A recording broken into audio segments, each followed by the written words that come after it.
Hello everyone, this is Shivangi ma'am here. I'm here to teach Standard 8 Science Chapter 5 and the name of the chapter is Coal and Petroleum. I'll first suggest you to read the chapter throughout and after that see the video. It will be more okay and more understandable to you. Okay, now let's get started with the chapter. The chapter name is Coal and Petroleum. These are the natural things which we get from the nature. Natural resources. Those resources which we get from the nature, those are known as natural resources. Alright, our Earth is the only planet in the universe known to support life. Earth is known to be the only planet which support life, in which life is there. Okay, living things originate and survived on the earth because all the materials required by living things such as air, water, soil and minerals are present on the earth. These are the major resources of the earth. Life is possible on earth because of only these things, because these things can, these are required by the living things to live. Okay, the air, water and soil, minerals, these we get from the nature by itself only. We do not do any experiment, we just get it by natural processes. Alright, the earth is at the right distance from the sun and therefore has the right temperature range for life to exist. This is also a phenomenon why life is supported, means how can we live on earth, because the earth is at a right range from the sun, so the temperature which is means through that only we have a right temperature range, though life can exist on earth. The light energy received from the sun plays an important role in the survival of life on the earth. So this light, also means it plays a very important role in survival of our life. Utilization of resources. So we got these resources from the nature itself. How we utilize it, how we use it in our daily life. Plants use carbon dioxide from the air, water and minerals from the soil to make food in the presence of sunlight. You already know about this process. This process is known as photosynthesis, a process in which plants make their own food by the presence of air, water and sunlight. This is called a photosynthesis, and this is a process in which plants make their food. And only green plants can make food. The other colored plants, they depend on other plants for their food, but only green plants can make their food by the process of photosynthesis. Animals need oxygen, water and food to survive. They get oxygen from the air, water, from water bodies such as ponds, lakes and rivers, and food from plants or other animals. So animals cannot make their own food, so they depend on plants and other animals for their food. They depend on air for the oxygen and water bodies. From water bodies they get water. We human also need food. We need air and water. We use the resources of the earth in several other ways also. Alright. For example, we use rocks and soil to construct houses, roads and dams. So here are the utilization, how we utilize the resources we get from the nature. Through rocks and soil we construct our houses, dams, etc. We use metals such as iron, aluminium for constructing building, bridges, making machines, vehicles and so on things. These are extracted from the soil. These minerals are extracted from the soil, and these metals helps us to make bridges, construct buildings. We use fuels such as coal, petroleum, natural gas for making food and for our vehicle also. Okay? Natural materials found on the earth that allow the existence of life and satisfy the needs of living organisms, those are known as natural resources. Those resources which we get from the nature and which allows the existence of life, human life, living things, these are known as natural resources. Plants and animals are living natural resources. Plants and animals are known as the living natural resources because they breathe. These are also means come from nature. Air, water, soil and minerals are known as non-living natural resources because they do not breathe. We get these natural resources from the solid parts of the earth's crust, the water bodies. From where these living natural resources and non-living natural resources comes out? It comes out from the solid parts of the earth's crust. We have three parts. The earth is divided in three parts. The inner part is known as the core. The second part, the middle part is known as the mantle, and the upper part is known as the crust. Alright, core, mantle and crust. The water bodies such as seas, rivers and lakes on the earth, the gases, air surrounding the earth known as the atmosphere. So from these only we get the natural resources. Now we'll read about the topic renewable resources and non-renewable resources. In brief, I'll tell you, renewable resources are those which can be renewed. Means those natural resources which can be renewed. We can be remade. But non-renewable cannot be renewed. Means we cannot get it back. So the natural resources are divided into two resources, which is renewable resources and non-renewable resources. Alright. So renewable, I told you, are those that will either never run out or those which is replaced within a reasonable period of time. Means the renewable resources can be replaced, can be renewed in a several period of time. But non-renewable resources are those which can once used up but cannot be renewed. It cannot be replaced by a reasonable period of time. Alright. Some non-renewable resources such as metals can be used again and again. These non-renewable resources can be recycled. Recycled is a process in which we make new substance. Means it can be recycled. Means the used substance can again recycled by doing chemical reactions with it. Conservation of resources. All life on earth depends on earth's resources. Therefore, all resources, whether renewable or non-renewable, need to be conserved.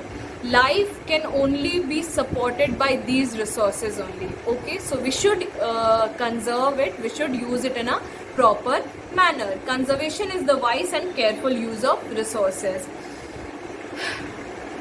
Conservation is a process in which we conserve the natural and renewable and non-renewable resources. Although we know that we can live only when the resources are present on earth, so we should conserve it. We should use it in a proper manner. It means not wasting the resources and using it in a proper manner and maintaining its quality. Conservation is a process in which we maintain the quality and use it in a proper way. A few decades back, people did not give much attention to conservation. However, now it has become very important. Why?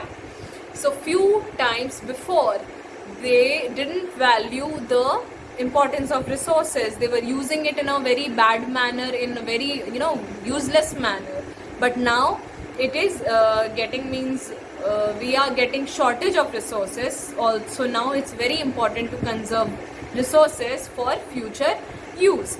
There are two primary reasons for this. The population of the world has increased. There are more people on the earth. So when the population will increase, when the population has already increased, so when the population will increase on earth, the need of the resources will also increase. So if if one person is added up, if number of persons is added up on earth, then they also require resources to live. So the need of the resources will also increase. As humans have progressed, their needs have also increased. Their energy needs, for example, have increased several fold. The average resources consumed per person have therefore increased considerably. As I told you, when the population will increase, the need of the resources will also increase. Because of these two factors, all natural resources today are getting used up and depleted much faster than a few decades back. So as the population is increasing, which is already increased, the need of the resources is also increased, and the depletion is taking place. The depletion of the natural resources are taking place. A few forms in which these imbalances appear are pollution of water, air and soil, changes in climate, and decrease in animal and plant population. Therefore, if we do not practice conservation, we will endanger our survival. If we will not practice this process of conservation, then the life on earth will be in danger. Alright. In this chapter, we'll learn about some non-renewable natural resources such as coal, petroleum, natural gas, which are used up as fuels. Alright. What are fuels? Anything that burns which gives off heat. Anything which burns gives off heat. Whenever will give whenever anything will burn, it will produce heat. Wood, paper, coal, LPG are combustible substances which produce heat on burning. However, all combustible substances cannot be called fuels. Some substances are there which gives heat which gives heat when it is burned. Those which gives heat are known as combustible substances. Okay, those which gives heat while burning are known as combustible substances. A fuel is a substance that can be used to produce heat at a reasonable cost. What is a fuel? Fuel is a substance that can be used to produce heat. Alright, fuel is a substance that gives heat, that can be used to produce heat. Fuels contain potential energy that is locked within the chemical bonds of their constituent. Fuels also gives potential energy. Okay, like LPG, these are the fuels. Like gas में आप देखते होगे LPG gas जो cylinder होता है उसमें LPG gas होता है लिक्विड फॉर्म में, and it gives out, means जब आप बर्नर ऑन करते हो तो वो हीट प्रोड्यूस करता है, though we can make food with that. When they are burnt, a large part of this energy is released as heat. This forms the basis of their use as fuels. All common fuels contain carbon either as a free element or the combined state. So in every fuel, carbon is present in a free state or in a combined state. All right. Fossil fuels. Coal, petroleum and natural gas are called fossil fuels. They are called as fossil fuels because we get it from the soil. Okay, as they were naturally formed from the dead and remains in living organisms. These are naturally formed in the soil by the dead plants and animals. Coal was formed during a period of over millions of years from dead plants that get buried inside the earth. Petroleum, coal is found in the soil, means it was formed during a period of time like millions of years ago. It was formed by the dead plants and the buried of dead plants and animals inside the earth. Petroleum and natural gas were formed as dead sea animals, the process again taking over millions of years. These natural fuels, these fossil fuels which we get from the nature, it is formed by the millions of years. It takes millions of years to form itself. Since all living plants and animals ultimately derive their energy from the sun, the energy of fossil fuels is also indirectly derived from the sun. As we know, we get energy, means all plants and animals, they get energy. Their energy is derived from the sun. So these fossil fuels is also indirectly derived from the sun. The energy which they get, they are also derived from the sun. Fossil fuels are most important source of energy for us today. They are concentrated source of energy and gives off heat, light on burning. Fossil fuels gives off heat and light when it is burned.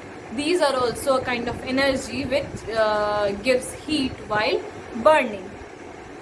The heat which we get from burning of these fossil fuels can also be used up in making food, and to run engines such as automobile engines. It can use to generate electricity as in powerhouses, where the most common fuel used is coal. Okay, so from these fossil fuels we can heat is given up, and we can use this heat in the functioning of machines and in also preparing food.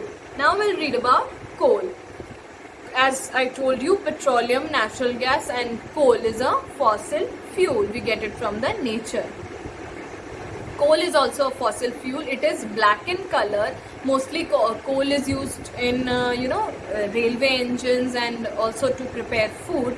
It took 100 million of years to form itself inside the soil by the gradual decay and compression of buried remains of ancient forest. So in ancient forest, when the buried remained in the soil, it took millions of years to form coal. About 300 million years ago, there were dense forests in low-lying wetland areas on the earth. As the trees died, they got covered with the sand and mud. More trees grew on this sand and mud. When these died, they too got covered. This process went on for centuries. Okay, first these, the plants, most trees grew on this sand. There were dense forests. How the coal was formed?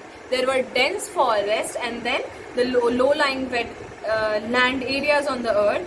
The trees died, and then by mud and water it got covered, and again new trees were formed, and again they were dead, and they were again covered by the mud and water. It took a lot of process, means again and again it was happening, and over millions of years this process went for centuries. Sometimes earthquakes and volcanoes buried entire forest deep down in the earth. The high temperature and high pressure inside the earth slowly converted the buried vegetation into coal.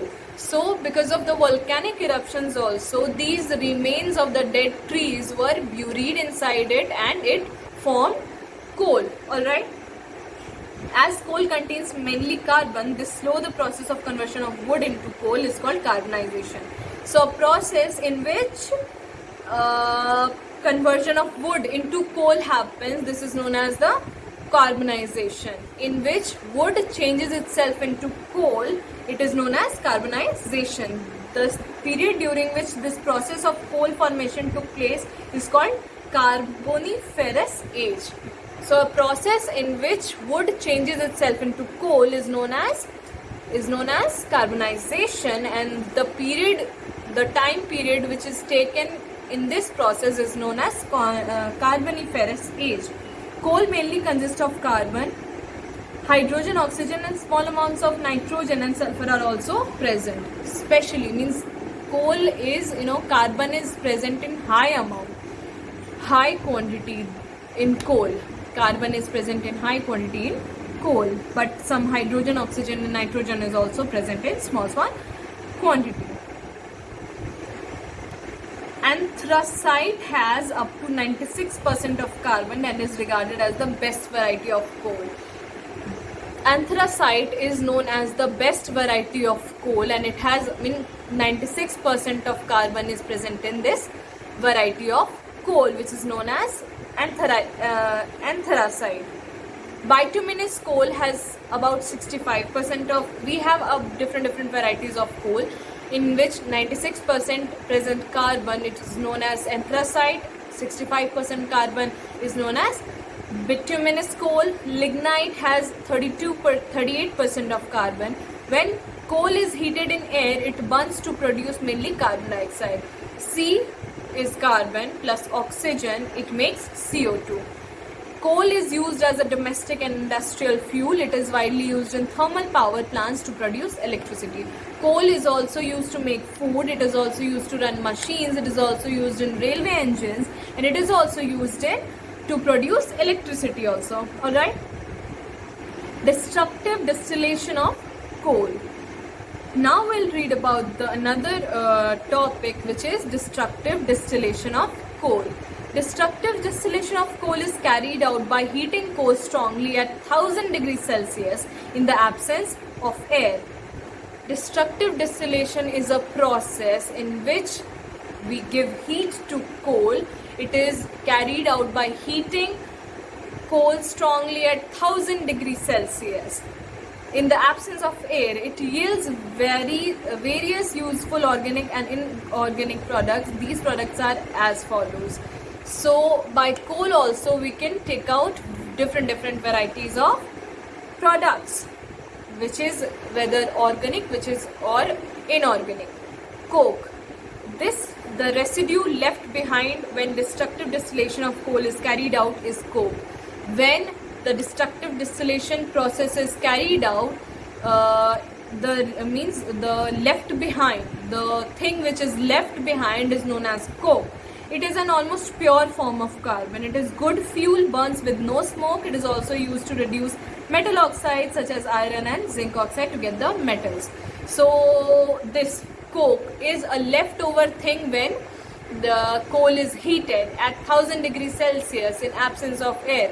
जब कोल को 1000 degree Celsius पे heat किया जाता है, the leftover is known as the residue, which is called coke, and it is the pure form of carbon. Okay, it is also help in separate the zinc metals, metal oxides and zinc oxides. All right. Coal gas. It is a mixture of hydrogen, methane, carbon monoxide and other gases. It was earlier used for domestic cooking and lighting, but is not much used now. Coal gas was also, was also carried out by this destructive distillation, and it is used. Earlier it was used to make food. Coal tar. Coal tar is a thick viscous liquid. It is a thick viscous liquid which is used in construction of roads. जब आप देखते होगे road बनते हुए, the black thing which it is poured to make the road, that is known as coal tar. Okay, it is very thick viscous liquid.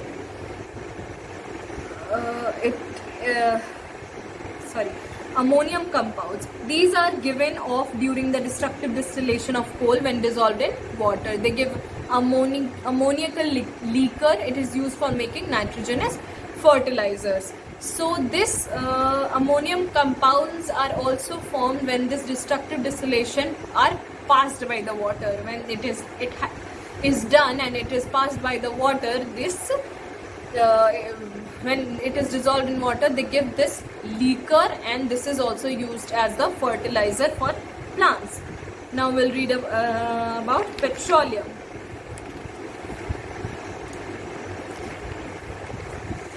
Petroleum or crude oil is found trapped in underground rocks. This is why it is called petroleum. Petra means rock and oleum means oil. So petroleum is a fossil fuel which is found in the rocks, means which is found in the soil. It is a mixture of several hydrocarbons with the number of carbon atoms in the molecules varying from 1 to more than 100.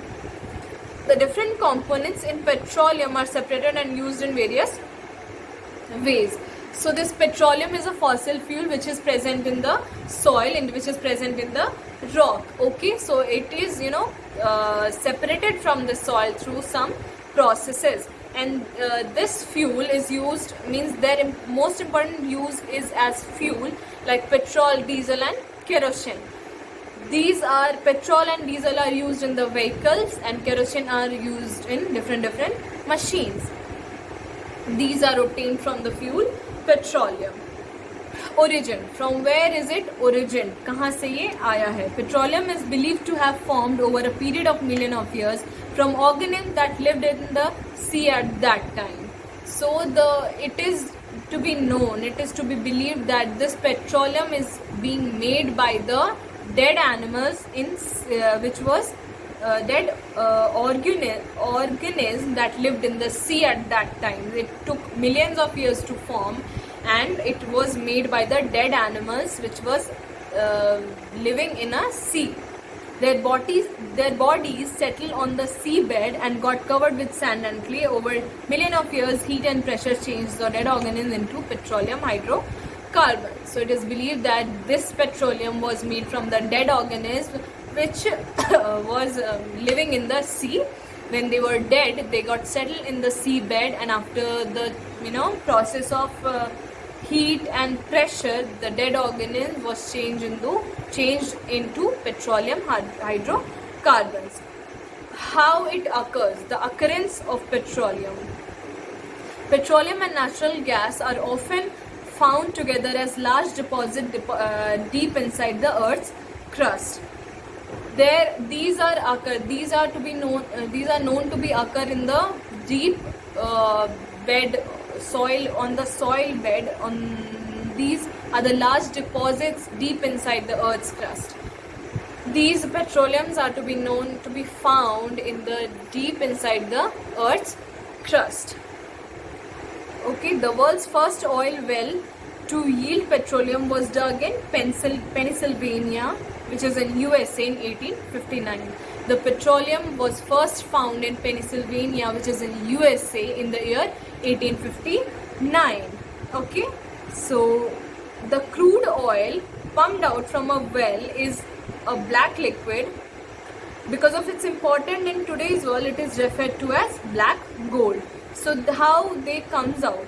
This crude oil are pumped out from a well is a black liquid. This petroleum is a black liquid because of its importance in today's world, it is known as the black gold. Petroleum, however, petroleum is very important in our daily life. Nowadays, petroleum has its own importance in today's world, and this is also known as black gold.